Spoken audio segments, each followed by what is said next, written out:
Ladies and gentlemen, please take your seats. Tonight's show is about to begin. Thank you. Yes, I used to be a theatre announcer on London's West End in another life. My name is Gideon Litchfield, formerly editor-in-chief of Wired and MIT Technology Review, now fun-employed, and as you can see, this is what I do for fun. It's my great pleasure to welcome you this evening to this event to mark the one-year anniversary of the launch of the blueprint for the AI Bill of Rights. The blueprint was released by the White House Office of Science and Technology Policy in October 2022, and it outlines democratic principles for AI innovation, which we'll hear more about shortly. Those principles include safe and effective systems, algorithmic discrimination protections, data privacy, or privacy, I can never remember which one it is, how you say it here, notice and explanation, and human alternatives, consideration, and fallback. But the blueprint for the AI Bill of Rights was not intended to be a set of binding rules. Rather, it's a set of principles that invite a national dialogue about how AI innovation should proceed, and it includes many examples of how those principles have been and can be enacted already in industry, government, and research. So we're here to talk about what has happened in the 1 year since this blueprint was released, and how rights-preserving AI governance should develop in the future. As you probably all know, the Biden administration is looking at putting out an executive order on AI in the coming weeks, and so this is a really timely opportunity to discuss what policy and strategy around AI should look like. We have a great lineup of speakers, so I'm not going to waste any further time. I'm going to introduce Dr. Peggy Agouris, Provost at the College of William and Mary, to give the opening remarks. Provost Agouris holds an engineering degree from the National Technical University of Athens.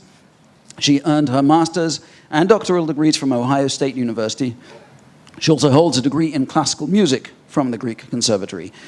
She previously served as Dean of the College of Science at George Mason University and as Chair of the Department of Geography and Geoinformation Science. So, Provost Agouris, please come up and join us.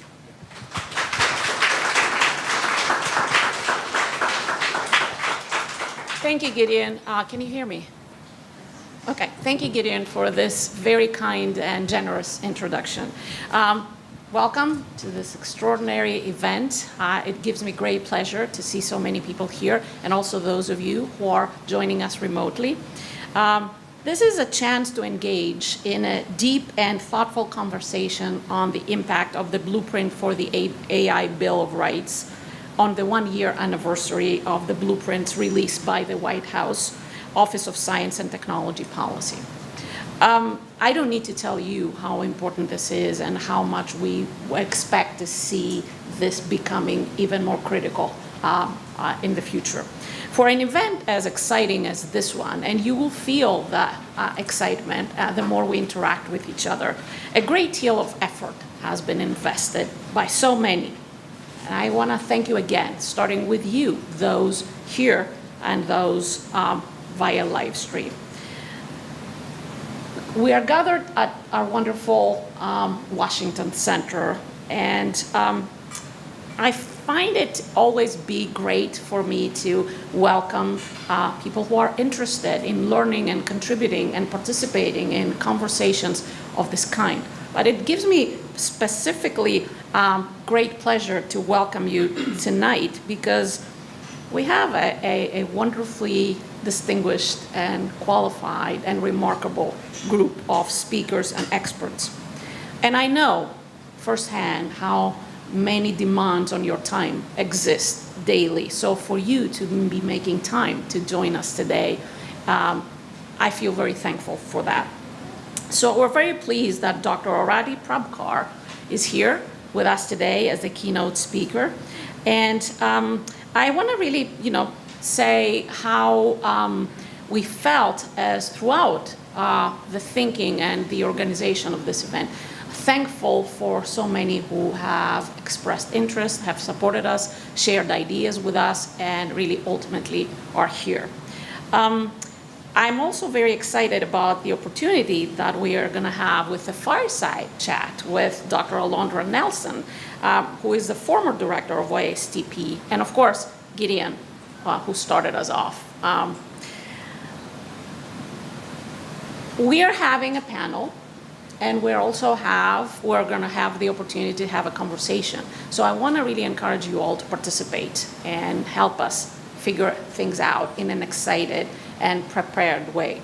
Please join me also in thanking our wonderful hosts, Data and Society, and the Center for Democracy and Technology.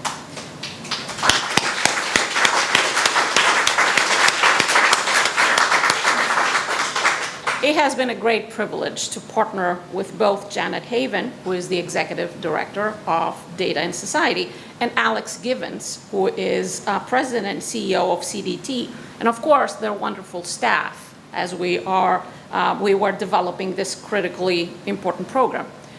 The faculty and leadership of William and Mary have really appreciated the opportunity to be part of this collaborative effort. Behind the scenes, as you can imagine, there's a lot of work that has been happening, and there is a dedicated army of staff and volunteers who have worked diligently and still are working to ensure that this is an event that is memorable and the beginning of a lot of wonderful things. So I want to really reiterate my gratitude to those at William and Mary, Data and Society, and CDT for helping to pull all of this off. Countless hours invested in planning. The planning committee had a lot of work to do, and also our event staff, advisors and support staff, and everyone on this really committed team. And of course, gratitude to the generosity of our funders who made this event possible. So as a university provost, and I want to make sure that you all know what a provost does, right? Yes. And a computer scientist myself. The topic of this evening is very, very near and dear to my heart. So as many of you, I hope, know, William and Mary is one of the oldest institutions of this country in higher education. So there is a little bit of rivalry there between William and Mary and Harvard, depending on how you view university versus college. We are the oldest, and sometimes they claim they are. But hey, I'm not going to go into this. Both of us are old enough to know the value of higher education and our expected contributions. So William and Mary was founded in 1693. It always gives me great pleasure to mention this year because 2023 means 330 years of operation as a thought leader and as educator of significant people in the history of this country. George Washington served as William and Mary's first chancellor in 1788. And we have 16 members of the Continental Congress and 4 signers of the Declaration of Independence that were educated at William and Mary.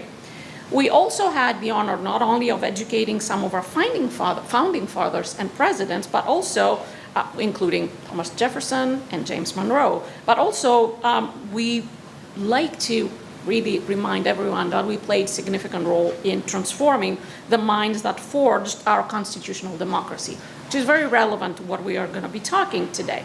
So we are discussing the blueprint for an AI Bill of Rights. The Bill of Rights, which for those who did not grow up in this country, is a significant, magnificent part of how democracies should operate. The first 10 amendments of our Constitution holds a place of reverence in our democracy. Once ratified in 1791, it became law. And at William and Mary, we take teaching and researching the law of the Bill of Rights very seriously. William and Mary's Law School is also the oldest law school in the country and has been educating citizen lawyers since 1779. It was founded in part due to the leadership and vision of Thomas Jefferson and his deep commitment to Enlightenment principles.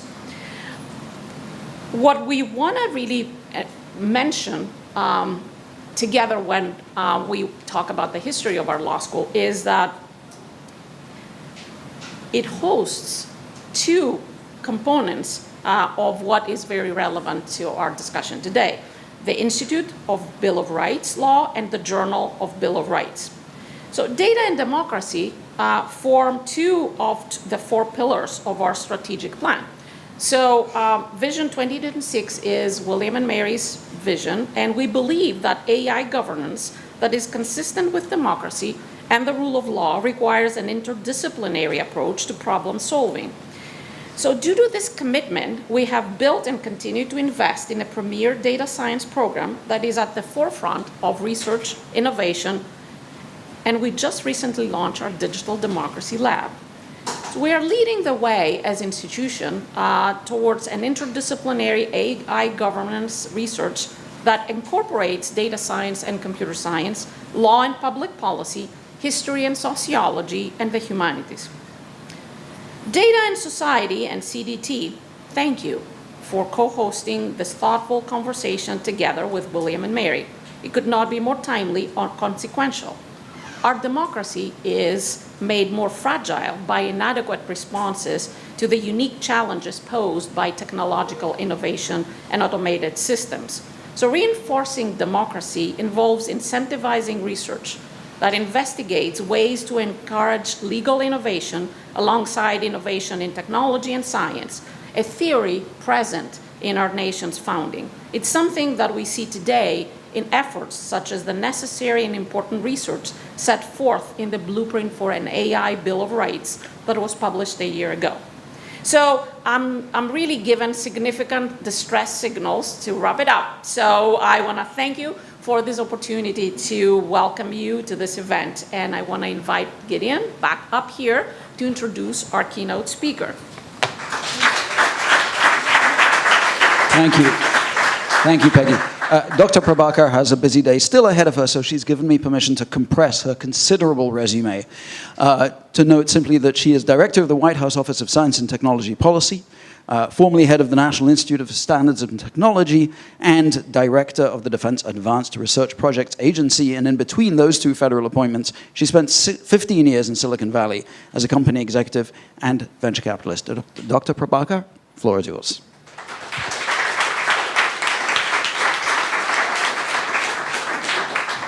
Thank you, Gideon, and thank you, William and Mary. Thank you to the Center for Democracy and Technology. Thank you to Data and Society.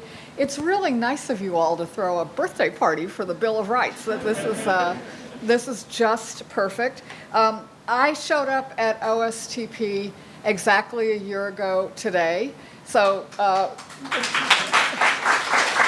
what that means is Alondra swore me in for the immediate and official swearing in, and then I had the ceremonial swearing in later. But Alondra started swearing me in, and I'm going to tell the story. And she started crying, and I started crying. We were both so happy, and it was such an emotional and wonderful moment. The next day, I had my very first public appearance, and that public appearance was to help launch the AI Bill of Rights. And so what that means is that for 364 days, I have been incredibly grateful to the work that Alondra and the team did, and we're going to come back and celebrate that. But I wanted to start my story with you today by telling you what's happened in that year since the Bill of Rights got launched, because it was prescient. You know what happened right after that is chatbots came out, OpenAI did its thing, and now the whole world is paying attention to AI. And so it's been an extremely active year, and the what that is behind all of the urgent action that you're seeing from the White House is actually a who, because it is President Biden.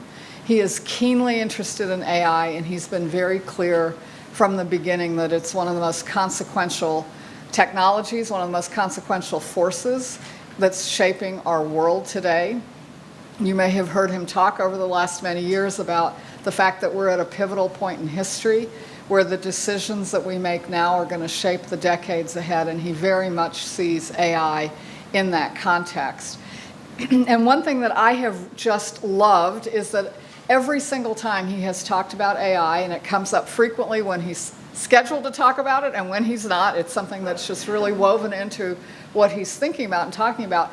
And every single time that he talks about it, he reflects on the amazing opportunities and the profound risks. And of course, that is the whole story of this and every other powerful technology. And the one thing that we know about powerful technologies is that human beings throughout history have used powerful technologies for good and for ill.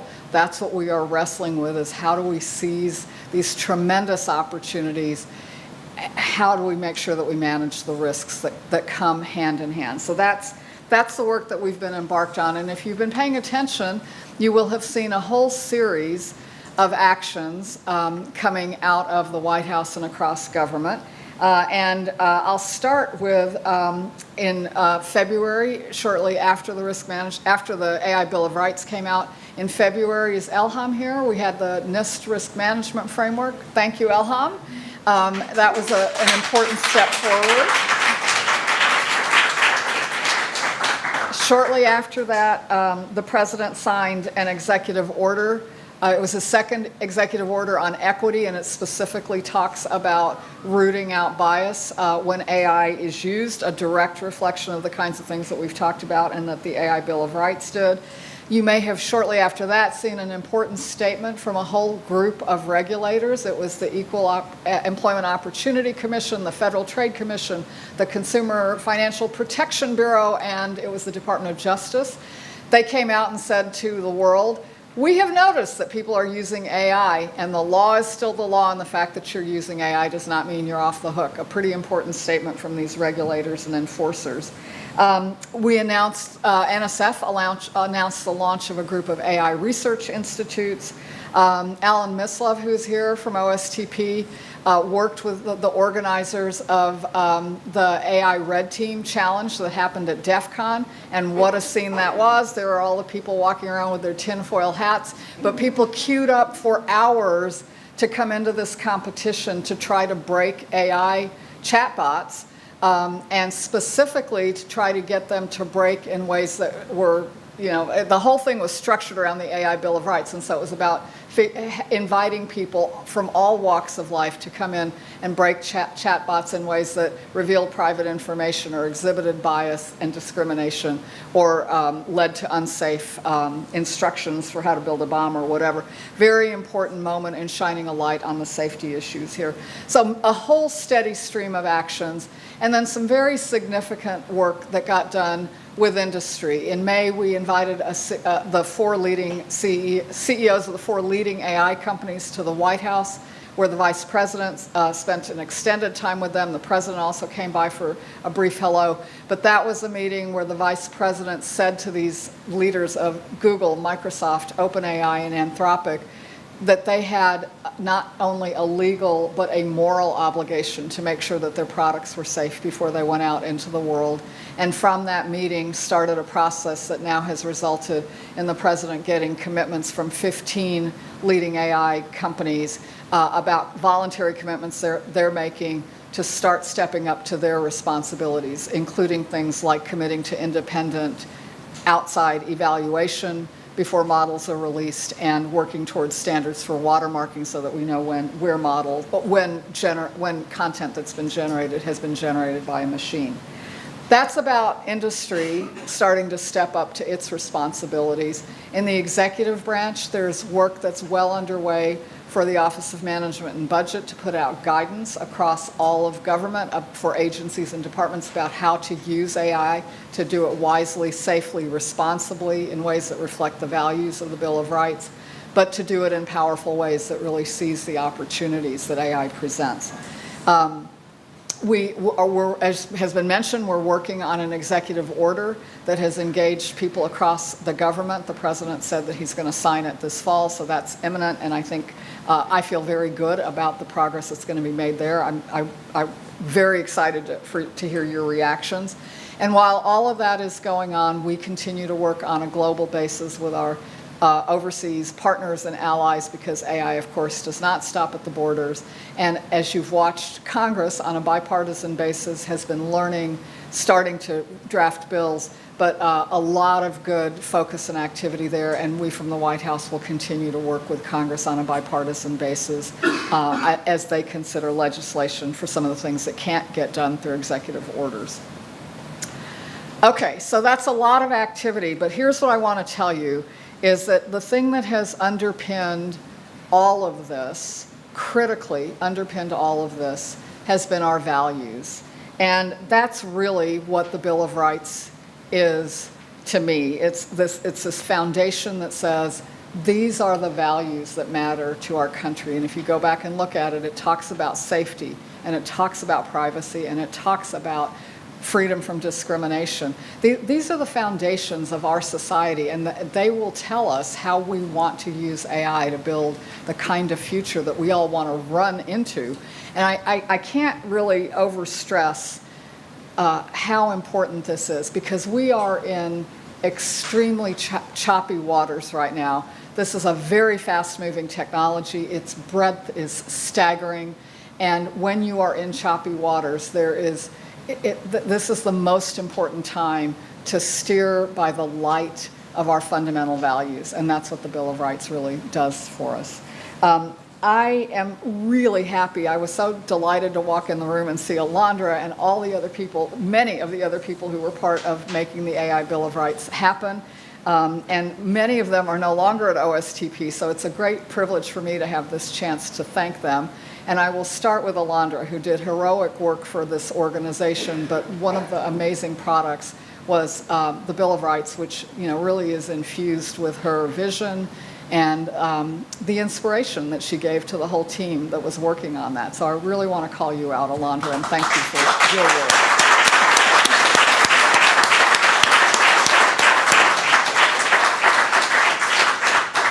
And she had a huge team, a great team. Is Suresh here? There you are. How nice to see you, Suresh Venkata Subramanian. If I don't get that right, we are in deep trouble. Thank you very much. Is Sorel here? Sorel! Fantastic. I can't see anyone up against the light. Sorel Friedler. Important contributors. Is there any chance Alex McGillivray is here? Probably not.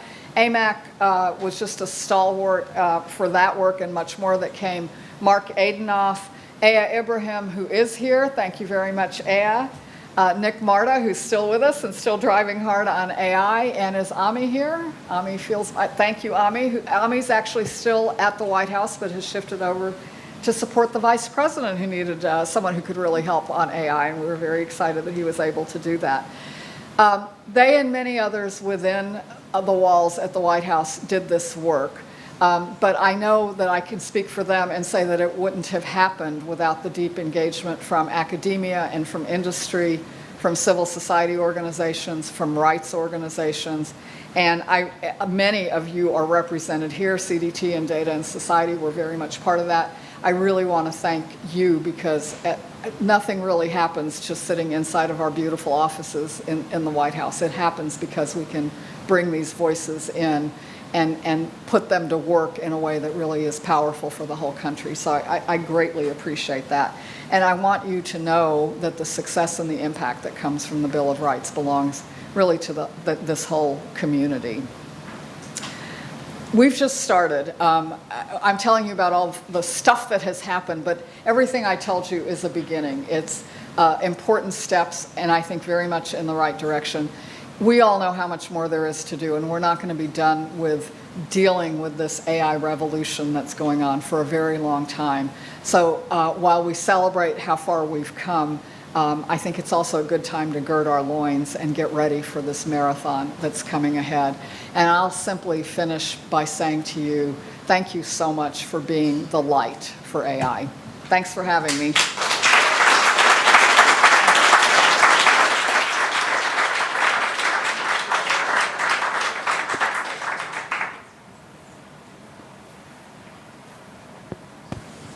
Thank you very much, Dr. Prabhakar, and wish you well on the way to your next appointment. So our next section is a fireside chat between me and Alondra Nelson. Alondra is the Harold F. Linder Professor at the Institute for Advanced Study and a distinguished senior fellow at the Center for American Progress. She is renowned for her innovative research at the intersection of science, technology, and politics, with a distinguished academic career spanning Columbia University, where she served as the inaugural Dean of Social Science, and Yale, where she received accolades for her interdisciplinary teaching.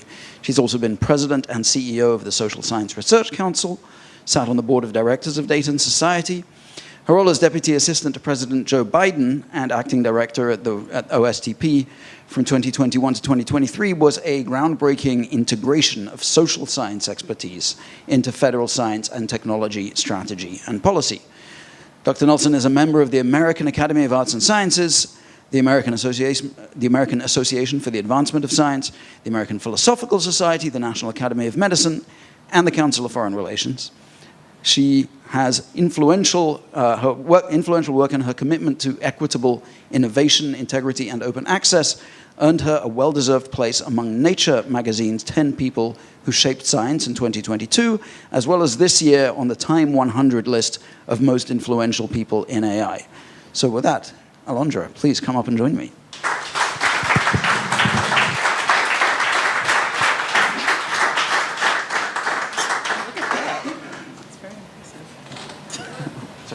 It's very impressive. This is, yes, my clock is here so that I don't keep you all here for too long. Very good. So, Dr. Prabhakar gave us a very brief overview, but I'd like to talk to you to begin with about how the AI Bill of Rights came about. So, obviously it's a year since it was launched. Almost exactly a year before that, you published an op-ed in Wired announcing that OSTP was creating an AI Bill of Rights. It was the start of, I guess, the public engagement process to get input on it. And in that op-ed, you wrote, soon after ratifying our Constitution, Americans adopted a Bill of Rights to guard against the powerful government we had just created. In the 21st century, we need a Bill of Rights to guard against the powerful technologies we have created. Our country should clarify the rights and freedoms we expect data-driven technologies to respect. So that callback to the original Bill of Rights is very, very clear. But of course, the AI Bill of Rights isn't intended to be a constitutional article or a law. It doesn't try to be all-encompassing. It's more like a set of guidelines on how to AI, plus examples which individual government agencies can apply to their sectors as they see fit. In this respect, it's also quite different from the EU's AI Act, which is sets broad and binding rules. So I'm interested if you can talk about how you conceived of this approach, this guidelines, to guidance to individual agencies, the sector-specific approach, as opposed to the broad binding. How did you conceive of this approach? How did you envision the Bill of Rights being used? Yep, is this on? Great. Thank you, everyone, for being here. It's good to see old friends, new friends. I'm glad to be celebrating, making some progress and thinking about how we govern AI tools and systems. So first of all, Gideon, we've known each other a while, but thank you for running the op-ed. I think that you were editor of Wired at the time that we sent it in, and you could have said no. So thank you for. I could have said no. You could have said no. So as you say, we kicked it off as a public process in October of 2021, and it was a real commitment, I think, to wanting to engage the public in a conversation about what it meant to have democratic values sort of after the AI churn. That op-ed included an OSTP email address that anyone was invited to write to. And it was very intentional that this was meant to be a public conversation because the stakes, and we now are living in a moment where we know that the implications and the scale and scope of advanced AI are going to affect, many facets of life. And lots of people deserve to have a seat at that table for that conversation. So that was how we kicked it off. I think we also announced in that op-ed that we were going to do a series of kind of roundtables and conversations. So we did 6 of those, some partnering with folks in the room here, some including folks in the room as speakers. We took a page from the FDA and had some listening sessions. So the FDA has this great model where you get a 2-minute clock and you can just speak your piece for 2 minutes. And so we did those different times of day and night. So people, different time zones, different walks of life could participate in those as well. And then because, many of us working in government and in the policy space of science and technology are former professors, former students, we had office hours. So we had standing blocks of time in our calendar every week to meet with anybody who would want to talk to us in industry and government and civil society and academia about the work. And so we just listened and listened and listened and listened. And the point was, in some ways, I think you said it nicely, that a lot of the sort of conversation we've been having in government about AI said, of course it must abide democratic values. Like, but what did that mean in practice? And we had also, those of us who've been working in this space, including many of the organizations and probably individuals here, had advanced over the last 5 years sets of principles that we should have for AI.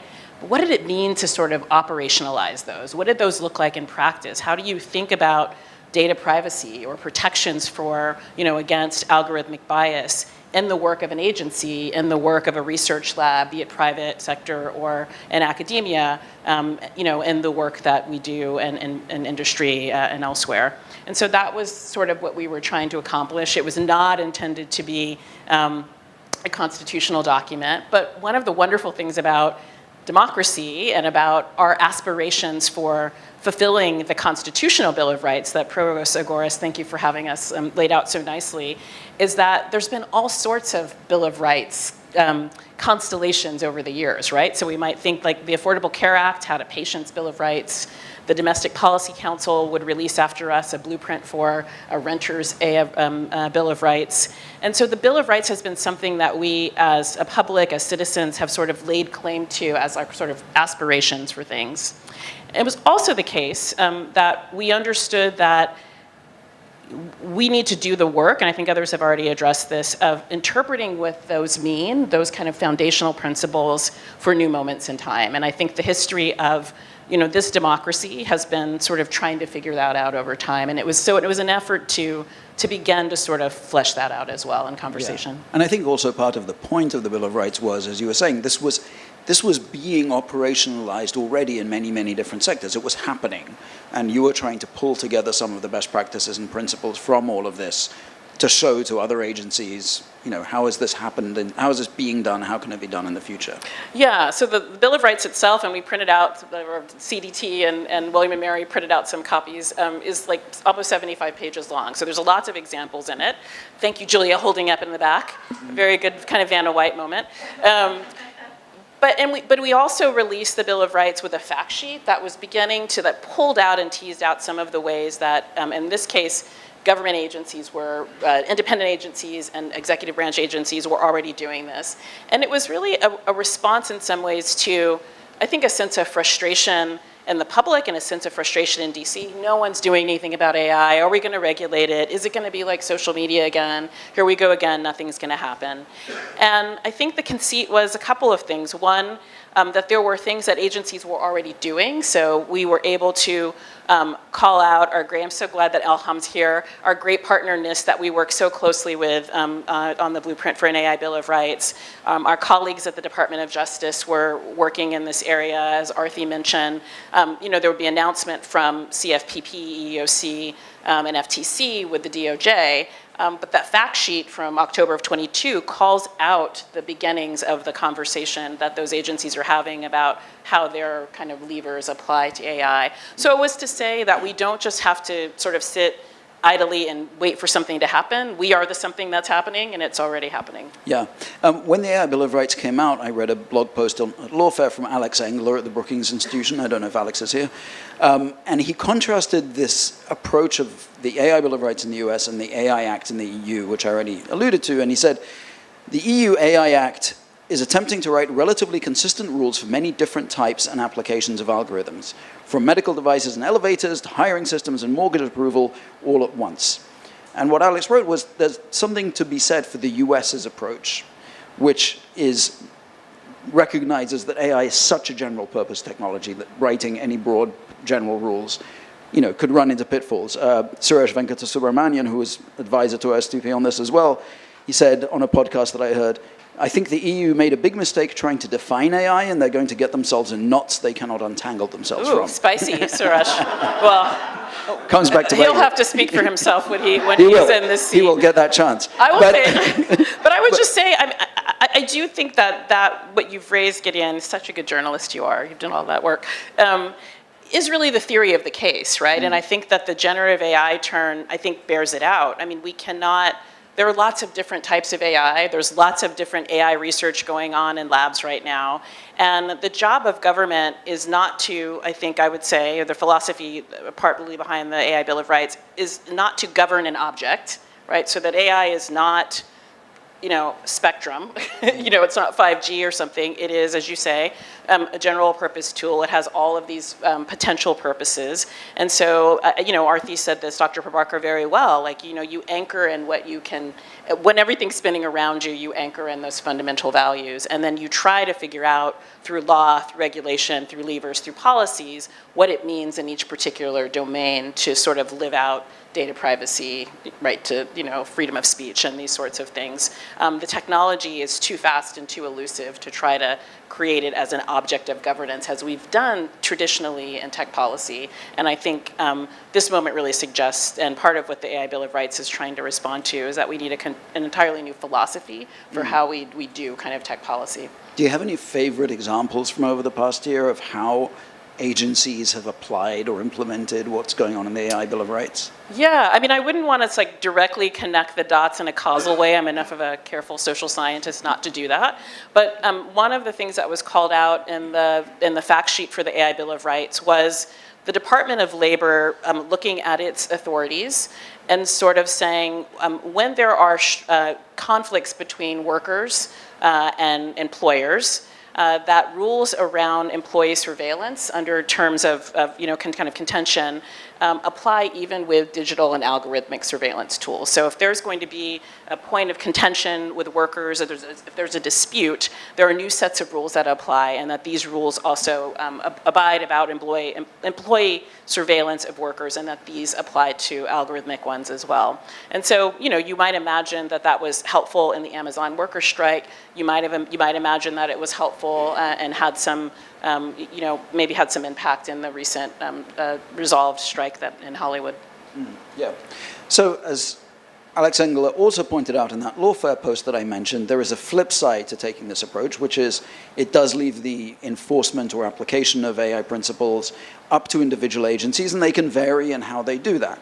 And one of the things that some people have pointed out about the AI Bill of Rights is that it's, let's say, quite respectful of law enforcement agencies and their need to balance the responsible use of AI with national security. But it has ambitions to be truly a bill of rights, and you obviously have civil rights are very important in your career as well. So I guess maybe the question I'm asking is, how do we bridge that gap? We want to have principles that are flexible enough that can be applied in ways that make sense for different sectors for an extremely broad general purpose technology. You also want these principles to have ultimately, ideally, the force of rights. You want them to apply everywhere. You want them to apply to civil liberties. You ideally want them to constrain law enforcement to some degree. How do we bridge that gap?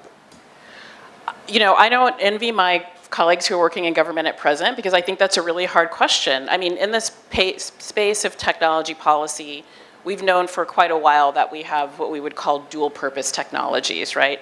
Advanced AI exceeds that.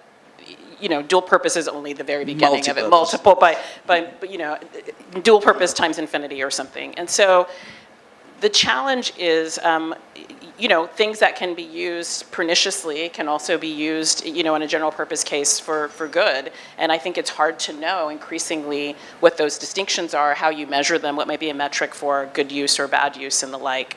And so that means in the policymaking space, we have to be willing to say, for these use cases, or I often like to think about as the technology gets increasingly closer to people and their lives, their lived experiences, the outcomes that reflect them, versus as a document that was a civil document, and so it has a kind of national security carve out, even as it's a non-binding document. But it was important for colleagues to sort of place that stamp. Yeah.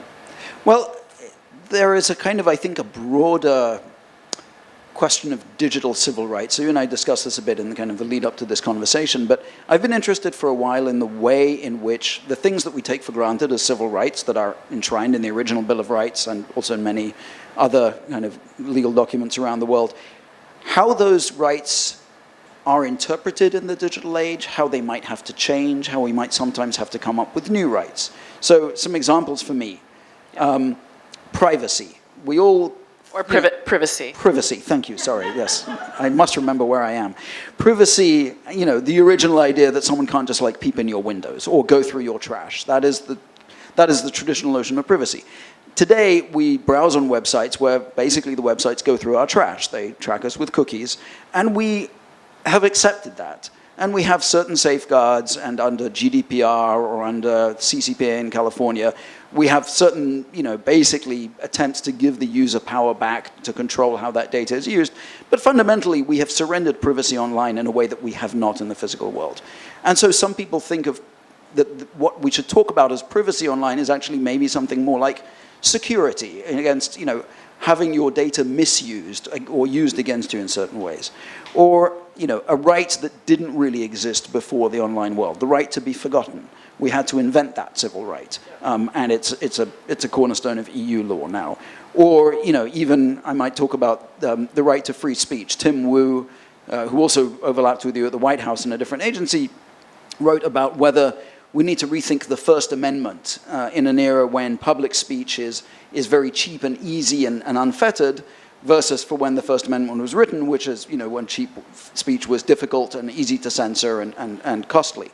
And so, in other words, there are many, many ways in which we can look at the original civil rights and say, in the digital sphere, either we need new ones or we need to think differently about the old ones. What am I asking? That was a very long-winded wind-up, sorry. It's very eloquent, though. It's very eloquent. The question I'm basically asking is, do you think that a digital civil rights framework is ever going to be done in the sense? No. I mean, I think it's never going to be the civil rights framework, the human rights framework are never done, right? I mean, we're always trying to hang on to, reinterpret, seize control of, rights. I mean, I think that's just a space of dynamism, and I think that's a good thing. I mean, I think if we use the example, you've mentioned a couple of times the EU AI Act. I mean, this might be an unpopular opinion, but I mean, one interpretation is that, oh gosh, they got ahead of their skis and everything changed and they had to stop and remake it. I actually think that that is how we have to do policy making in this moment, right? When you have fast-moving, emerging technologies, critical technologies, you need to be able to stop and say, like, oh, maybe we're going to rework that. And so I've been really inspired in the standards making space by Elham's team and their work, and both with AI, but also with regards to some of the cybersecurity work they're doing, that they're starting to create versioning, right? So the NIST risk management framework is a 1.0, which sort of implies that there's going to be maybe a 1.1 or a 1.2 or a 2.1, and I think that we need to be able to think about policy making and the sort of connection or the conjunction of policy making and rights in that way as something that's going to be constantly dynamic. So I would say with regards to privacy, the dynamism is not, we often want to give the dynamism to the technology and think that we have got to catch up. What I think was great about your privacy example is that it's changing also in society, right? So that people who are younger than us, let's say, think about privacy in completely different ways. I mean, they've used technology in different ways and have a different conception of privacy. And so I would note that, the blueprint for an AI Bill of Rights uses data privacy in particular, right? So it's not, although the president, as we would often note when I was at OSTP, has said many times that there should be a fundamental right to privacy. But the Bill of Rights is really about data privacy in particular. It does a couple of things I think that are interesting. It reminds us that in a networked world, that your data is never your data alone, that your data is always about people who are connected to you, it's about communities around you. The sort of conceit also is that people should have some say, they should know where their data is going, and they should have some say in whether or not they want it to go there or not. And so even that, I think, is a different and a very particular kind of use case or way of thinking about privacy. That's really about the algorithmic domain in particular and the way that algorithms are sort of fueled by data in particular. This may be then a minefield question in today's Washington, so I give you permission not to answer it, but what should the role of legislation versus regulation or action by agencies be around setting these kinds of policies? I can now speak freely, so it's not a minefield. Nothing's a minefield to me. I'm back in my academic mindset where I'll say just about anything. I think we have to take an ecosystem approach. So I think that sometimes, it's like there is this technology, we need a law for it. I think governance is a whole suite of things across an ecosystem. And I think, I have been, I think, encouraged to sort of see the White House strategy over the last year, because it is recognizing that it's an ecosystem and you need lots of different things. So you do need, these 5 to 7 most powerful companies, like literally on the planet, to sort of play a role in creating some norms here. We also need legislators to act. We need researchers, both in industry labs, but I think much more importantly in academic laboratories, to create high watermarks for, like, when do we know that this is good science, good technology, that these applications are right, that we can have accountability and transparency in particular spaces. So I think we need a whole suite of things, but we do desperately need legislation. And I'm not the only one in this room, I think, that thinks that legislation around privacy would be a very good first start. Right. Well, hopefully the panel in a bit will talk a little bit about what we can expect in terms of upcoming legislation. I guess the final question I want to come to is, obviously, when you started putting the AI Bill of Rights together, generative AI existed, but it wasn't nearly as much on people's lips. Since then, ChatGPT came out. That really put it front and center in the conversation. Also, more advanced versions of image generators showed us how easy it is to make deepfake pictures, and now videos are coming. So do you feel like that was, the conversation about generative AI was already uppermost in your minds when you were thinking about the AI Bill of Rights? Do you think it speaks, do you think the Bill of Rights speaks to it? Does it need to do more to speak to it? I love this question. Certainly there's a lot that we need to do. So more in AI governance space, yes, exclamation point. But I would say this, I think that the emergence of generative AI to the public, right, not after the 2017 Transformer paper, whatever, but this public release in November that sort of captured all of our attention, suggests that the approach, this goes back to your point about Alex Engler's analysis as well, suggests that the approach in the AI Bill of Rights is a really important and right approach for this moment, which is to say that the technology is going to change and there's going to be lots of different AI's tools and systems. And what are you trying to, what are the values that you're trying to hold? What are the outcomes that you're trying to get to, or the outcomes that you don't want, regardless of what that technology is? And so I think after the generative AI turn, that the blueprint for an AI Bill of Rights approach in some ways has just become more important, because it suggests that regardless of what the tool or the system is, one should expect protections from algorithmic discrimination, that one should have, an expectation of data privacy. The notice and consent, I think, principle gets even stronger. People want to know if they're engaging with chatbots and algorithmic systems.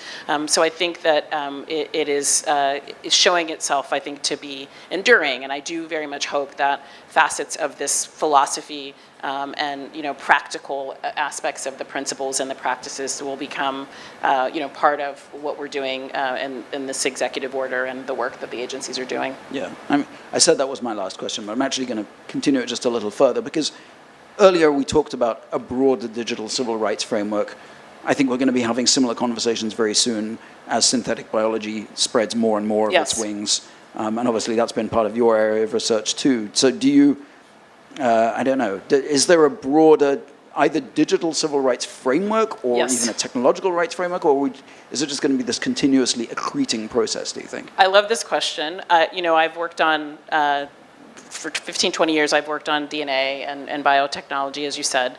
And it very much informs how I think about this as a policy problem. And it is, to go back to, I think, where we began a little bit, that the space of critical and emerging technologies are going to require that we think in new ways about how we do policy. And the policy has to be not about the object, but about the outcomes that you want with the particular technology. We're going to have the same issues we're facing with AI, we're going to face around synthetic biology, quantum computing, and our response can be to kind of run around and sort of just be like, the technology is so fast, we're so slow. Or it can be to say, particularly when you're dealing with commercially driven technologies, that the work of disruption and disruptive industries by design is to make government behind, right? So the work of Uber was the work of that's happening in Y Combinator and these other places right now is to figure out a way to disrupt regulation. And so it shouldn't be a surprise to us, right, when regulation is disrupted as the introduction of a product outcomes. And so that can't be, that whack-a-mole cannot be, I think, what government should be doing and what government should be thinking about in the policy space. I think the work really needs to be, all of these new tools are going to be coming online, and what is the society that we want to have, regardless of whether it's synth bio or quantum computing or generative AI. Yeah. Wonderful. Well, Alondra, thank you so much for this. Thanks, Gideon. It's been a great conversation.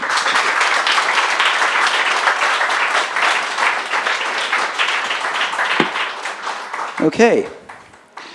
So next up, we have a panel discussion with some of the drafters of the Bill of Rights, as well as others. So our moderator is Alexandra Givens, CEO of the Center for Democracy and Technology.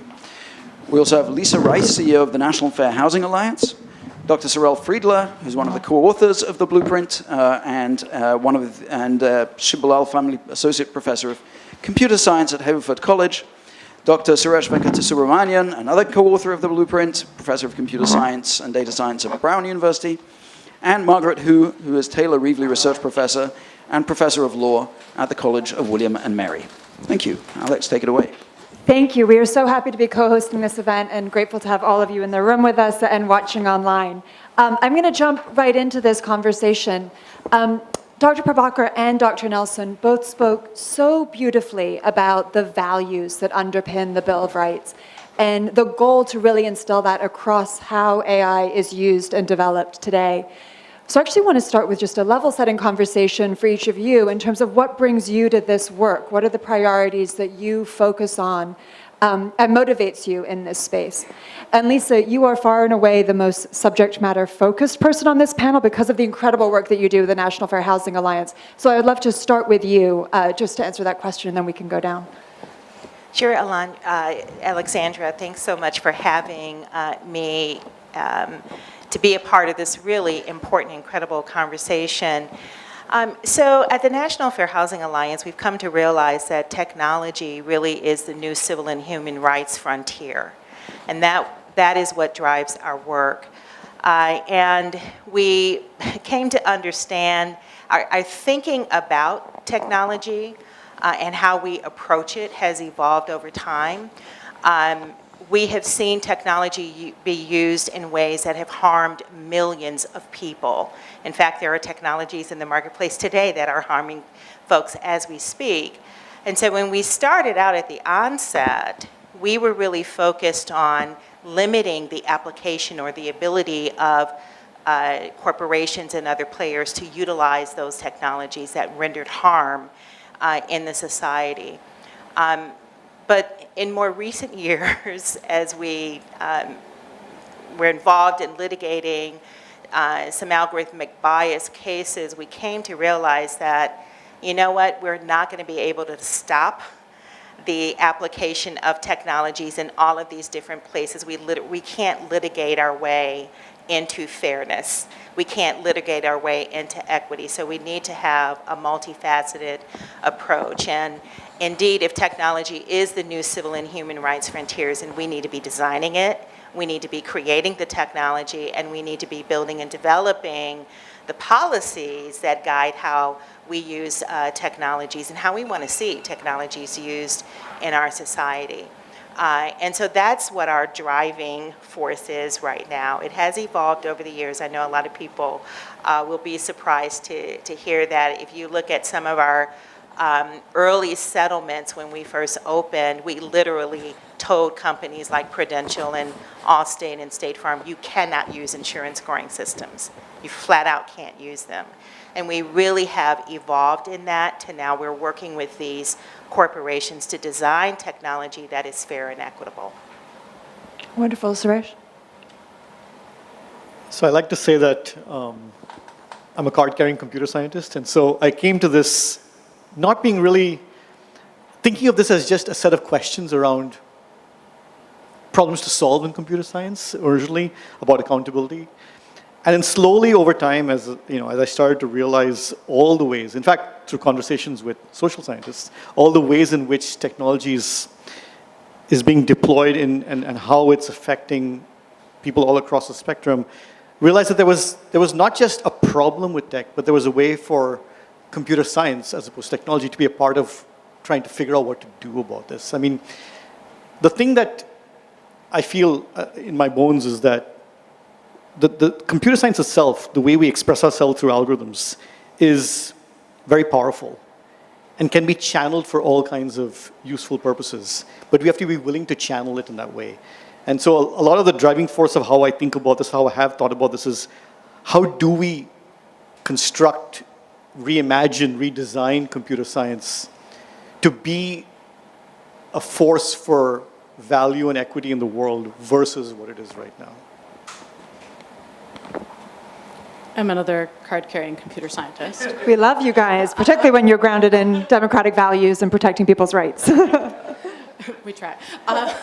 So, you know, my own research background includes trying to use AI to try to accelerate the development of solar cell materials. And in doing that, I had the opportunity to work with, I guess, card-carrying actual scientists, right? People who, you know, do work in the lab and want it to be reproducible and want it to work and have really high standards for what it means to do that work and to do it carefully, right? And computer science doesn't really have those high standards. And it was sometimes a little embarrassing, right? They would come to me and they would say, you know, can you give us the exact model that generated this? And I'd be like, oh, that's not, that sounds like something I should be able to do. You know, and so they would also come to me and they would say, you know, can you explain to us, right? Like that your model seems to be doing pretty well. It seems to be beating our students in the lab. Why? Why is it beating them? What does it know that we don't know about science, right? And I also couldn't answer those questions. And all of these types of sort of foundational scientific practices weren't really present in computer science.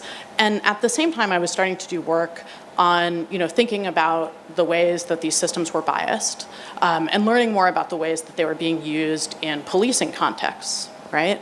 And in fact, earlier this week, a report came out demonstrating that predictive policing essentially doesn't work in practice, that it works about 1% of the time, which seems like a really terrible number if you're thinking about like effectiveness of science. And so, you know, I think I came to these questions a lot from the perspective of this stuff should work, right? And it should work for everyone.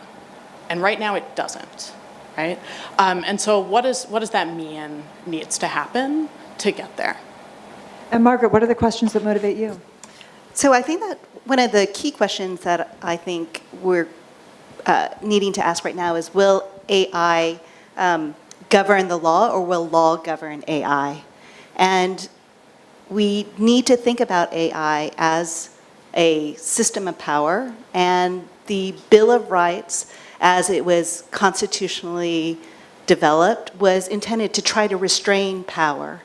And so I think if we don't understand it at this critical moment, the need for us to build in constraints, we might have generations of civil rights lawyers and others, computer scientists, policymakers, trying to understand what are the constraints. And so the AI Bill of Rights, I think, presents that very important moment for us to look at what are those ways in which we can embed critical principles into the way that we look at AI.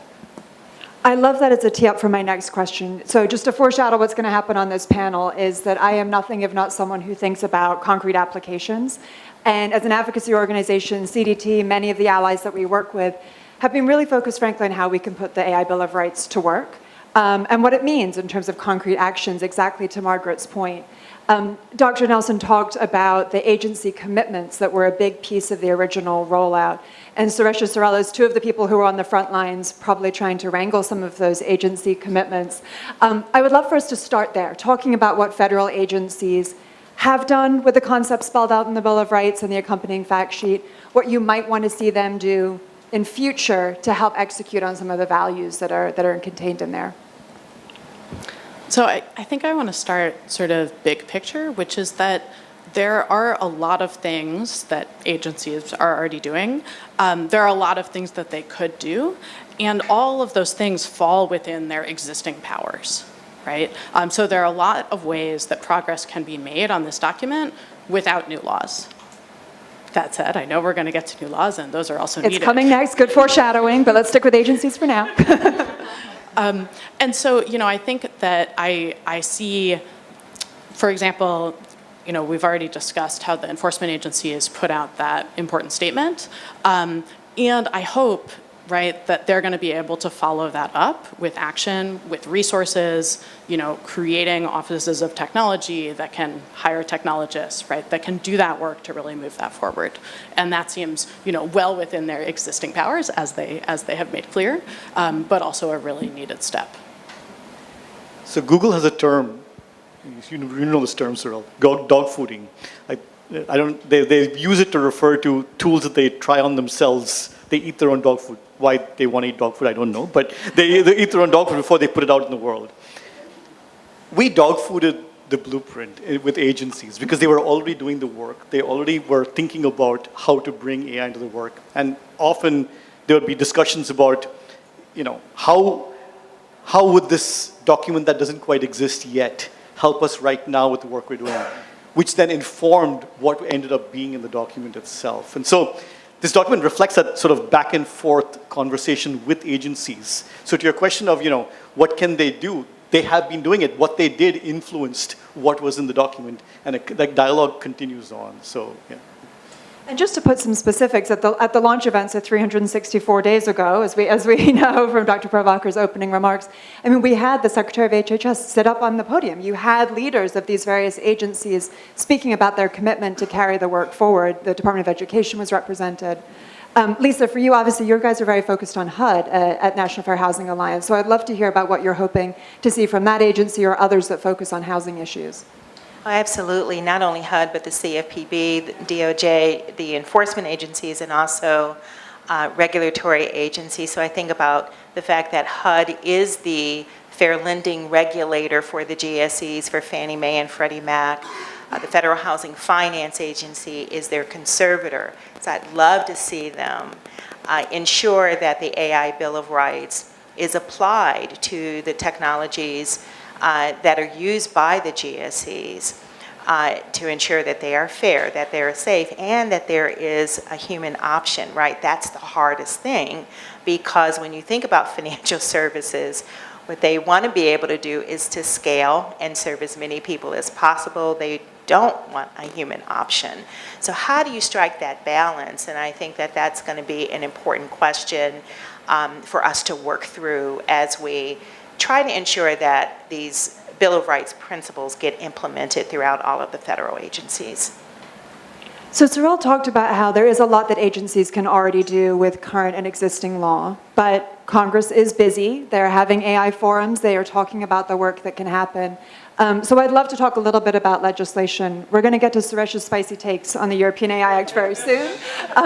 But let's start first with U.S. legislation and what we're hoping to see. And Margaret, I'd love to start with you in terms of what you're looking for in this context.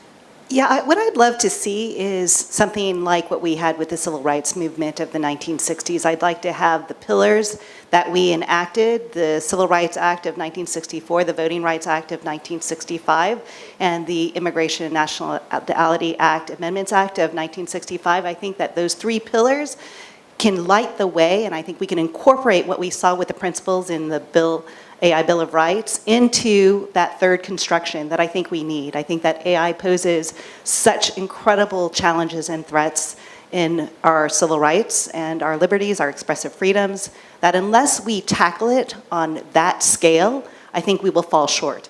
All right, so Ashwin, coming to you for the spicy take. So you don't want them to write a definition of AI? Or are they going to have to do it? I get told regularly, mostly by lawyers, that they have to have a definition of AI in order to write a law. I think, but to Alondra's point earlier, we need flexibility. We need to recognize that, and we need to recognize that there is, back up a second, as an academic, right, if someone asks me what a definition of AI is, I can give you a definition. This is what the academic discipline is about. What has been surprising to me and many others in the field is how that definition has shifted and morphed depending on who's using it and what they want it for. There was I drive to work, I would hear NPR, and then there would be this ad for this company, because it was all about the Internet of Things. It was some company with a .IoT extension. One day, suddenly, the same company, same pitch, it had a .ai extension because now suddenly they were an AI company. And I think when I talk about trying to avoid getting trapped in the definition of AI, one has to recognize that these definitions, especially out in the world, are tactical and strategic to either include things or exclude things that people want included or excluded. And so you come up with a definition today, every company will pivot very happily to redefining what they're doing to not be that if it's something that's stopping them from doing it, or to be that if it's something that's encouraging them to do it. And I think we have to focus again on the effect. We don't need, again, to Alondra's point, we're not trying to regulate the technology. We're worried about the impact on people. It doesn't matter whether it's an Excel spreadsheet or a large language model. If someone is being sent to jail because of it, it's the same problem. And that's why I don't think it matters. What matters is the impact. And that's why I said we shouldn't be trying to get caught up in a definition. So somehow we've solved the definition conundrum. I'm a former Senate staffer, so I feel the definition conundrum deep in my bones. I've lived it. Somehow we solve it. What more do we want from legislation? All the things. I'm coming back to you. All the things. Okay, so we would like all of the elements of the Bill of Rights to be in any legislation. We want protection against algorithmic discrimination. We want, what some people would call a duty of care. We want the expectation to be set in stone that you don't put things out before you test them and before someone has a chance to vet the testing you've done. We want transparency. We want accountability, reporting. We want to shift away from the mindset that you put stuff out there, see what breaks, and go, oops. We want legislation to make sure that you test things before you put them out. You do it the understanding of harms, and you adapt as you discover more about what the technology is doing. So that's anti-discrimination provisions, transparency, explanation, duty of care, enforcement, all of the above. Lisa, how does this sit with you and what you're all thinking about from the housing context? Yeah, absolutely. And I'm not going to get into the minutia too much, but what strikes me is that we often then have disagreements on what is harm. Because we do have a framework right now in the civil rights sort of the civil rights laws that exist. We do have a framework for addressing things like algorithmic bias. But then what ultimately becomes the question is, or the conundrum is, well, what constitutes bias? And how much of a bias, what is the threshold for determining what is bias? If you discriminate against 10% of women, does that constitute enough of an impact to then meet the definitions of a disparate impact, for example, under the Fair Housing Act or under the Equal Credit Opportunity Act? So then we get into these conversations about, all right, where do you draw the line in the sand? And I'm sorry, Suresh, but we do get into conversations and disagreements about what is a definition? What is a definition of harm, right? How much harm is enough to constitute a violation of the law?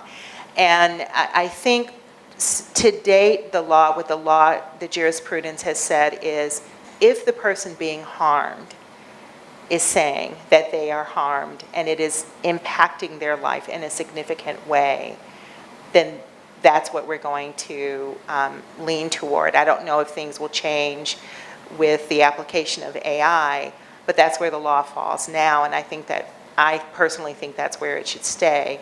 But those are the kinds of things that we really have to suss out, right? Yeah, and it's interesting. I mean, one of the things I think about as an advocate is how much these things fit together. So we can talk about existing civil rights law actually addressing a number of these harms. But right now, our employment discrimination laws are not working in how AI is used in hiring because people literally don't know that they're the subject of an automated decision. They don't know what factor it is that went against them. It's really hard for them to show that there was an issue to even meet the early threshold to bring a case. And it's the same for the regulatory agencies trying to speak to their regulated sector when, again, they don't even know what tools are being used or how those tools are being tested. So it's interesting seeing how these different pillars, again, enshrined in the Bill of Rights, but also in any legislative conversation, fit together. That we actually can't have meaningful anti-discrimination language if you don't have testing and transparency also baked in. Sorel, I know that you've been looking at state legislation because not only are these conversations happening in federal government, a number of the states are moving on these too. California, Connecticut, DC is considered legislation. Would love to share, hear kind of updates that you're seeing on what the states are doing and how they're addressing some of these issues. Yeah, so you've mentioned some of the big ones. In California, they've actually passed a resolution to implement the AI Bill of Rights. So hopefully we'll see some progress on that in the future. Can you give one more sentence on what that means? Like who's doing the implementing? So in this case, it was a concurrent resolution of the State House to try to bring forward, hopefully, legislation, to try to actually implement the AI Bill of Rights. And there have also been other bills introduced in California and elsewhere to try to carry forward on some of the principles. In California, there's also a bill that was introduced on automated decision tools that tries to, take some of this approach and focus in on the consequential decisions that are made about people. There's also, as you mentioned, a bill that was passed in Connecticut to develop a working group to think about the AI Bill of Rights and how it could be implemented for state uses in Connecticut. So hopefully we will, see more progress there. Hopefully we'll also see some on the federal level, but hopefully the states will carry forward on this. The National Conference of State Legislators has a working group apparently that they're, working on this as well. So hopefully that will also bear some fruit. One of the areas, so we obviously talk about legislation, we've talked about federal agencies. There is a lot happening in the space of just shaping private sector norms as well. Dr. Prabhakar talked about this with the NIST risk management framework. It feels like an important piece of the puzzle, particularly when we know legislation can be slow, legislation can be high level, and it's still on companies to implement it. So I would love to talk a little bit about kind of what are other mechanisms to help shape corporate sector behavior. Lisa, I'm going to come to you first because you were on stage with me at the launch of the risk management framework, and you talked about the work the National Fair Housing Alliance is going to do to help kind of implement a use case profile for that. But would love to kind of hear your experiences from that work. Yeah, and so I really have to give a shout out to Dr. Michael Akinwumi, who heads up our Responsible AI division. This is really his brainchild. We have produced it. You will be happy to hear. It is called, I'm messing up the name now, Purpose, Process, and Monitoring. I'm sorry. We call it PPM. That's our acronym for it, and that's all I remember in my head. But so our PPM framework, it is a gold standard. It is a state-of-the-art standard for auditing algorithmic and AI systems, and we released it last year, I believe. It incorporates all of the elements, all of the components of the NIST risk management framework, so they're all incorporated in the different components of PPM. But we were very happy to find out when we saw the release of the AI Bill of Rights that all of the principles in the AI Bill of Rights are also incorporated into each of those components. And we've been using PPM quite extensively, so we're using it to audit existing algorithmic systems and then also to audit new systems that are being developed. So we're working with insurance companies, with lending companies, with large tech companies in order to apply this framework. We also apply the framework for automated valuation models. You all have probably heard a lot about appraisal bias happening in the United States, and so one solution people have been proffering is to use automated systems because people assert that automated systems don't discriminate, and so what we have found is that no, they do discriminate, and they discriminate wildly against when it comes to homes in predominantly Black communities. The systems actually break down, they're not predictable when it comes to evaluating homes in predominantly Black neighborhoods. So we've been using PPM quite extensively in all of these different applications, and it has applications beyond housing and financial services as well. Tell me a little bit more about how you get people to buy in to the testing standard that you have developed. It's one thing to build it, it's another to have people show up and actually listen. And so I would just love to hear about the work that you're doing, because I think that's something that many of us in the field are grappling with and trying to think about. Okay, how can I say this gingerly? So, the National Fair Housing Alliance has a very well-known enforcement component, and I think it is in the interest, many corporations are very interested in not having any enforcement actions brought against them. This is being so gingerly put. We're with you, we know what you're saying. And so they're interested in utilizing frameworks like PPM to ensure that their systems are not perpetuating harm so that they can avoid an enforcement action.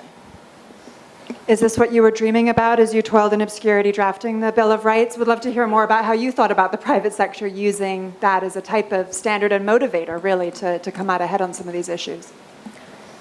Yeah, so I, as was referenced earlier, I used to work at Google, and I think anybody who's worked in a big tech company and gone through a launch process, right, is familiar with this idea that you're going to have like a checklist of things you have to do before you get to launch.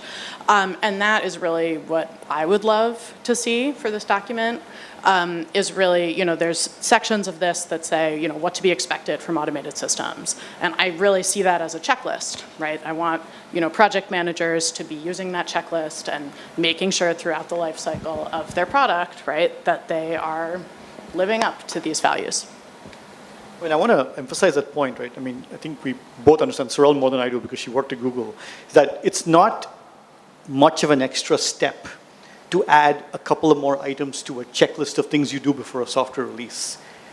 Doing that, just the process of doing that is not hard.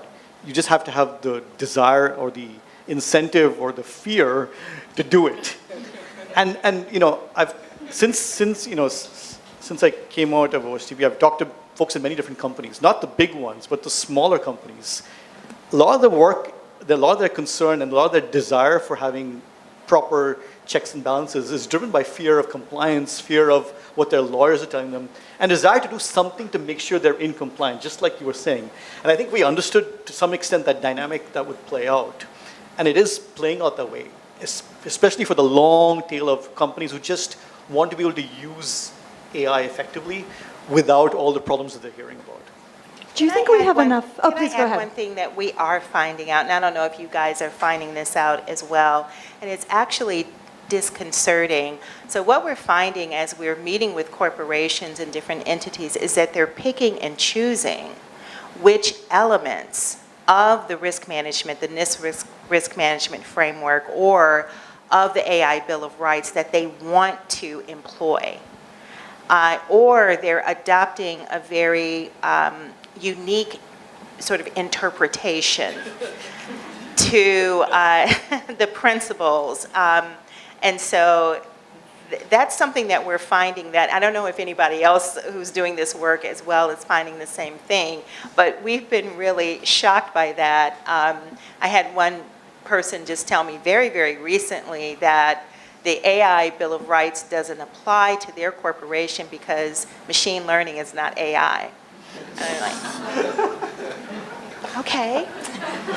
So there's this risk, right? There's the risk of selectively choosing which values you care about. There's also the risk of how you actually interpret what you need to do to check that checklist, right? And I am wondering how far along you think we are in the national, or let's make it even harder, the global conversation around what it means to say, this system does not discriminate, or this system is safe and effective. And how do we get closer to having a meaningful standard by which people actually can confidently check that checkbox and have there be some common understanding of what it is you're attesting to? Have a spicy take. Do it. My spicy take here is that whenever I've had conversations of this kind where someone says, give me the thing that I should do so that everything will be okay, it is because fundamentally they want an answer that they can comply with without having to think about it. So I liken this to thinking about a checklist versus like thinking about a set of signals. You can pick and choose the different ways in which you use audits to interrogate your system if you're doing it on the inside. Yes, and you can choose one that gives off a green light and say, I'll only pick that one. But these are all the audits, the measures of bias, everything that people have come up with, should be viewed as a collection of signals that you view in entirety and that tell a story about what your system is doing. If anyone who's actually ever run an audit knows this, you will throw a bunch of different test mechanisms at it. Some of them will fire, some of them will not, and that will tell you a story about what your system is doing. And that tells you what you need to do, and only you can answer that question because you're the one who built that system. In my world, people get comfortable and used to using those signals that tell a story that they can then interpret. Kind of like a dashboard in a nuclear control center. Each signal tells you something, and then you're the expert who understands, okay, this means that. But you have to build up that expertise over time. If you just say, give me the stamp of approval so I don't have to think, that is not going to work. Margaret, I'd love to bring you in on this because it comes back to your original point, which is we continue to interpret the Bill of Rights over centuries, right? And how you actually work to have rights have meaning is kind of an ongoing project of democracy. So I would love your take on kind of how we concretize this and help arrive at standard understandings of some of these values. Yeah, absolutely, because rights are always contested, and people die over trying to defend rights and define rights in a way that really brings, I think, the ambitions of our constitutional democracy to the fore. And so when we think about rights in an AI context, I think that, first of all, we need to understand that oftentimes it's positional. And who sees themselves as winning and losing, and it doesn't have to be that way, but oftentimes that's why it's so contested, that in the United States, historically, we've seen it as a zero-sum game. And we haven't broadened it out, and we haven't really agreed upon the ways in which it needs to be a human rights framework. And I think that this is why the AI Bill of Rights is so important. And going back to what Suresh was just saying about this idea, and Lisa and Sorrel, about almost playing with the strategies of what do I have to do so that I'm within compliance. And this is where I do think that the EU's AI Act might be useful by setting a conversation on what is prohibited, what is so dangerous to us as a society, as a humanity, and what is so harmful to people, so that we don't look at it as just trying to regulate technology. But we understand what are the consequences to individuals on the ground and say that is not consistent with what we consider to be a fundamental right in a constitutional democracy. One of the things that Dr. Prabhakar talked about in the laundry list of kind of different ways that the administration is tackling this issue is this question of how the federal government leads by example. And I think, Margaret, to your point, what I surmise when we hear them talk about this is really an effort to kind of make sure that our government is living its values and addressing those prohibited uses, but making sure that when the government is spending money on AI systems, taxpayer dollars, using it to make decisions that impact people's daily lives and their rights, they're doing so guided by a meaningful framework. She teased that we have the AI executive order hopefully coming forward. I think we may have made news because she said this fall. That still wasn't very specific, but it felt more specific than some of the recent news coverage. How do you think about that? I mean, what should we be hopefully looking for in these parameters for the government's use of AI? What are you hoping to see? Let's ask the two former feds to talk about your experiences from when you were in government and what we might look for there. Okay, I'll dive in first. So I think that you're exactly right. We should be thinking about the government's use and development of AI, but also the times when the government spends money on AI, right? Both, through acquisition, but also through granting programs, right? So I was mentioning earlier that there's a predictive policing report that came out earlier this week that shows that it doesn't work. My next question, which I don't have an answer to, is how much of our taxpayer dollars went to fund local police departments to buy this technology that just doesn't work, right? And not only doesn't it work, it also doesn't work in ways that are biased, right? So it does a really good job of encouraging police to have biased policing and a really bad job at doing anything else. And so why are we paying for that, right? And so, I have that question across a bunch of sectors. And I hope, right, that the executive order and the subsequent guidance will put in place some protections to try to keep that from happening. I have almost nothing to add to that. I mean, that's exactly right. I mean, think about what the federal government spends on, and also think about federal government's development in-house, right? How the federal government can be a model for how to develop technology by adopting the principles, the NIST framework and the Bill of Rights. And I want to say again, like, the NIST framework is really amazing, right? It tees up questions that organizations should and can ask themselves about their specific use case. And it gives you a whole set of questions to map, measure, and function all the risks in your system. It's exactly the kind of thing that I was saying earlier. It allows you in your own organization, the right context, to ask the right questions and figure out what you need to do. It helps you learn the right way to do things. I just want to say that. And also, I think, in addition to where you spend money, the federal government is a big customer. We live in a society is run by markets. The federal government is a big customer. If a big customer says, we will only buy products that look a certain way, companies will change how they build them. If the federal government says we will only buy products that are matching our standards for responsible development and testing and validation, companies will provide it. They might complain a bit, but they will provide it. And I hope that's what the EO has in it, among other things. Yeah, I love that answer. And I will say that for CDT, we're focused not only on the what, like what questions are they asking, but how do you answer those questions? So we were saying before, we don't have a common definition of what it is to not discriminate. But it really is helpful if we have a bunch of federal agencies who now have to ask that question before they invest in a system. And guess what? There are FOIA requests and transparency mandates for us to understand how they're asking that question and how it's getting answered. And it's slow and clunky, but it forces the conversation, I think, in a really valuable way. We're coming close to time, so I'm going to ask two more questions. And one is just taking advantage of the fact that we have an academic professor sitting here on the panel who has been doing a lot of work with other academic researchers about what questions we need to know in this space to have more informed research agendas and public policy. And I would love just to hear a little bit of what you're thinking and what you're hearing from your colleagues. I think that what this conversation has really brought to light is the way in which AI is more of a philosophy than it is a technology. And that if we understand it on those grounds, then we understand why we need to preserve the principles in the AI Bill of Rights in law and in the way that we interpret the current amendments of the Bill of Rights, that we will not be able to move forward in trying to make sure that we memorialize this challenge that was brought to us by the release of this document to try to preserve our constitutional democracy without understanding the type of power and responsibility and consequences of AI. And I think that this has been just such a wonderful chance to have this conversation.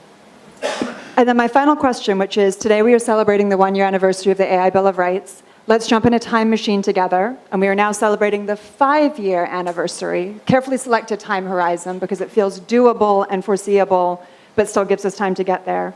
What does the world look like as it relates to AI policy? Let's go order. I'm going to make you go first, Saral. Well, the EU AI Act is law, because even if the US, I hope by then, has gotten its act together and passed comprehensive federal AI legislation. But if not, the EU definitely will have, right? In which case, that will be guiding what markets do. My ideal 5-year world, is that the ideal? That's the question? We're celebrating. It's a celebration. It's a celebration. Not Oh, sorry. not a I should have been more mournful celebratory. ceremony. Yeah. The Brussels effect is real. We can celebrate that sometimes. In a celebratory universe for the AI Bill of Rights, 5 years from now, just remember 5 years ago, it was 1 year since the attention paper first came out. No one had heard about LLMs. So in 5 years from now, no one even thinks about the Bill of Rights. It's vanished from existence because it's in everything already. And the next generation of students like, what, Bill of Rights? You mean you had to tell people to do this? It isn't obvious? That's my ideal world. Where the next generations look at me like I'm stupid or something. Like, why did you have to even say this? We've drafted you into nonprofit world. Every nonprofit has as its mission that it works itself out of existence. And I love that you have the same vision for yourself. Lisa. So in 5 years, my dream is that we have a federal workforce that is well trained on AI issues and is adept at being able to apply the AI Bill of Rights in every single thing that they do.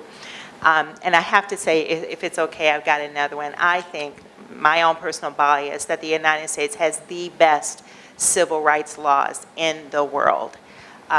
And because we have the infrastructure, the civil rights infrastructure in place from a legal perspective, I think that the United States needs to be leading on the development of AI policy. So in 5 years, I want to see us be a leader. Margaret. Yeah, what I would love to see is that we have that third reconstruction, that we have massive change in our legislation. We have a privacy law, we have notice and transparency, we have safe and effective systems, we have the human in the loop. We have all of the principles that we saw in the AI Bill of Rights transformed and enshrined in legislation, but then we also pair it with the way in which we expand and push constitutional interpretation and jurisprudence so that it is a perfect partner with that legislative action. Beautiful. May it be so, and may we all be back in this room together in 5 years' time. Thank you to this wonderful panel.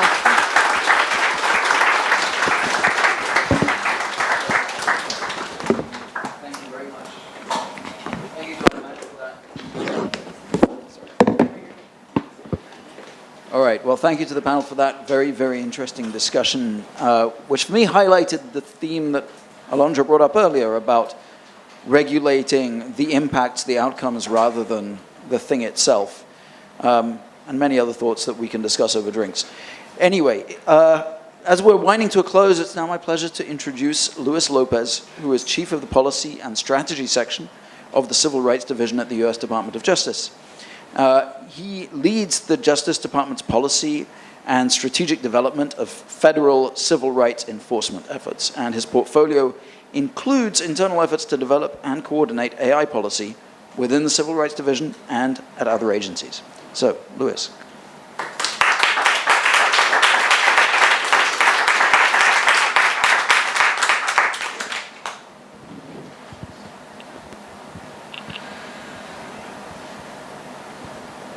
Can you all hear me okay? Great. Thank you so much for that kind introduction. I'm here standing in for Assistant Attorney General for Civil Rights, Kristen Clark, who couldn't be here tonight. She, however, sends her warm regards, particularly to all of you who are participating in this critically important conversation about AI and its impact on our lives. As everyone knows, the planning of an event like this requires a tremendous amount of work and dedication. So I'd like to just spend a few minutes thanking a few people. First of all, the co-leaders of the event, Executive Director of Data and Society, Janet Haven, President and CEO of the Center for Democracy and Technology, Alex Givens, Director of Data Science at William & Mary, Tony Stefanidis. I'm also very grateful to the Provost of William & Mary, Peggy Agaris. Okay. For your warm welcoming remarks. And special recognition goes to this last panel, the last panel, Alex Givens, Sorrel Friedler, Lisa Rice, Suresh Venkatasubramanian, and Margaret Hu is actually a former college classmate of mine and alum at the Civil Rights Division. I'd also like to recognize the Master of Ceremonies, Gideon Litchfield, the keynote speaker, Dr. Arati Prabhakar, and our Fireside Chat expert, Dr. Alondra Nelson. And finally, I'd also like to thank the many leaders for being here tonight in this room on the 1-year anniversary of the release of the Blueprint for an AI Bill of Rights and this timely and vital dialogue about its impact. As we know, AI is developing at a breakneck speed. This technology presents countless opportunities for changing the way we live, work, and interact with one another. But it also presents us a number of challenges. And the Justice Department Civil Rights Division has been working to address these challenges, particularly as they relate to algorithmic discrimination through both our policy and enforcement efforts. For example, last May, we released policy guidance on AI and disability discrimination in hiring. The guidance addresses how employers' use of advanced technologies may violate the Americans with Disabilities Act, how to avoid such types of discrimination, and what to do if an employee's rights have been violated. Last year, we also sued Meta, also known as Facebook, alleging, among other things, that Meta used algorithms to determine which Meta users received housing advertisements, and that those algorithms relied in part on characteristics protected under the Fair Housing Act, such as race and sex. In our settlement of the lawsuit, Meta is required to change its ad delivery system to prevent discriminatory advertising in violation of the FHA, along with several other conditions, including ongoing federal monitoring to ensure transparency, accountability, and compliance with civil rights laws. And finally, earlier this year, we filed a statement of interest in a case pending in the District of Massachusetts. The plaintiffs in that case alleged that the defendant, who was a tenant screening company, used an algorithm that took into account factors that disproportionately disadvantage racial minorities, such as prospective tenants' credit histories, but disregarded factors that would disproportionately help minorities, such as whether prospective tenants have access to vouchers to assist in paying rent. Our brief clarified that the Fair Housing Act covers tenant screening companies that develop and supply these types of technologies to housing providers, a point that the district court agreed with in recently denying the defendant's motion to dismiss. And the Civil Rights Division is not alone. As you heard earlier, in April of this year, we joined the Consumer Financial Protection Bureau, the Equal Employment Opportunity Commission, and the Federal Trade Commission to jointly pledge to uphold America's commitment to the core principles of fairness, equality, and justice as emerging automated technologies become increasingly common in our daily lives. Indeed, the headlines on any given day reveal how much AI and other technologies impact civil rights, fair competition, consumer protection, and equal opportunity. As social media platforms, banks, landlords, employers, and other businesses increasingly rely on AI and other systems to automate their decision-making, our agencies stand ready to hold accountable those entities that fail to address the discriminatory outcomes that too often result. To this end, the joint statement made two important points. First, that each of our agencies' existing legal authorities apply to the use of AI and automated systems, just as they apply to other practices regulated by our agencies. And second, we jointly pledged to vigorously use our collective authorities to protect individuals' rights with respect to these advanced technologies. As we explained when we released that statement, this is an all-hands-on-deck moment in our nation's civil rights history. Notably, the joint statement also explained persistent problems related to AI and automated systems, including reliance on data and data sets that incorporate historical bias, the lack of transparency to everyday users, and the fact that many AI developers do not even fully contemplate the ultimate use of their systems.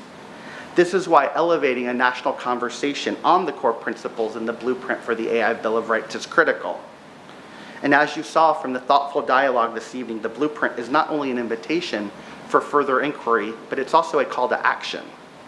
Each of us should leave here tonight with a charge to determine how our individual role and how best to mitigate and prevent the potential harms of discrimination that may stem from the use of AI, both now as well as in the future. It's been a privilege to be with you, to hear from all of you tonight at this opportunity for reflection and reinforcement of our mutual commitment to rights and democracy. So please join me in once again welcoming the co-host for this event for this wonderful evening.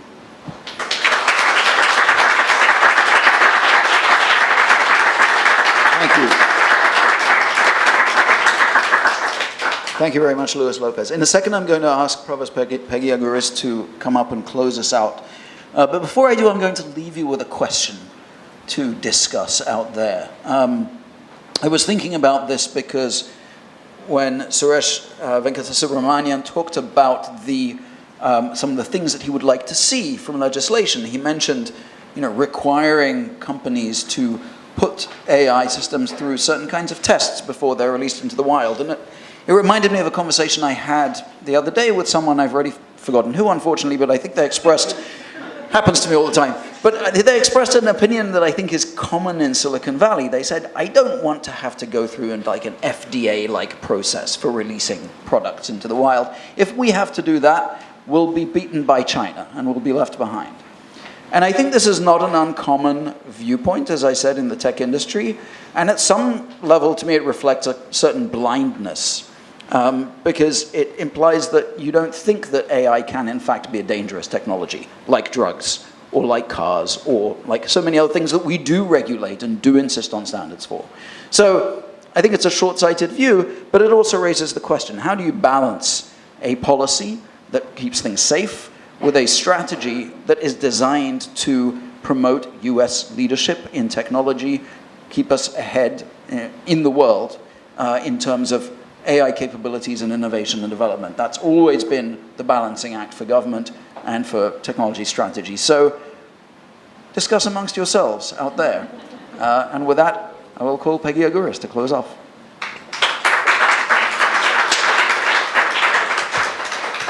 Thank you so much. I'm not going to spend more time because I took a little bit more time than I expected earlier. And so I want to, first of all, thank you. It's my turn to thank everyone who participated, all the speakers, the panelists, the organizers, the people behind the scenes, the people in front of the scenes, and also our William and Mary Washington Center for having us here. The impact of events like this is not only through what questions we discussed today or what answers we were able to give today, but it's also through the seeds that were planted and the questions that are left unanswered, that show us paths forward for those of us who want to really address this revolution that is happening around us. So hopefully in 5 years we'll be back and we'll be having all the dreams that were shared by the panelists realized, and we will be celebrating. So in the meantime, we have wine and cheese out here, and let's continue the conversations. So thank you again for being here.